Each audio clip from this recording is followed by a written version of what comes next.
go.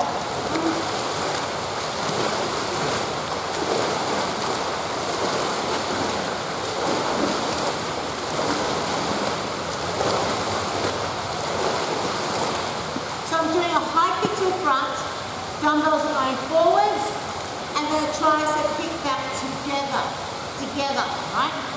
So you're on your toes, always on your toes when you do a high kick because you want to get that reflexive rebound, that fascia elasticity you've got there. Legs up nice and high, arms forward, arms back. Now that is the hardest part. So what often I see is my clients do this. See that? But you've seen it a million times yourself. The challenge is getting them to fully extend the arm back.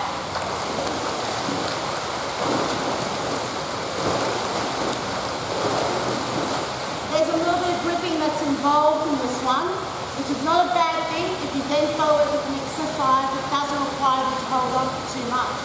But it's not super tight. So the challenge is to try and get their arms all the way back.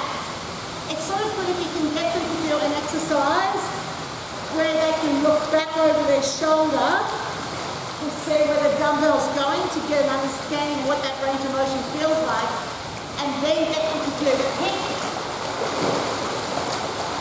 It just depends on the familiarity your participants have with this exercise. So, good heart rate workout, it's a good upper body workout, you've got that nice tricep kick back. It's not super hard on the arms unless you do it for a long time. Remind them to bounce off their toes, and that's this week's Aqua tip. Alright, high kicks with dumbbells. It's actually not a hard exercise to demonstrate, but you do have to do some cueing. So, it's kick, kick, kick, kick. Now, once you've demonstrated the kick, so kick, kick, kick, kick, and ideally you do 4, right?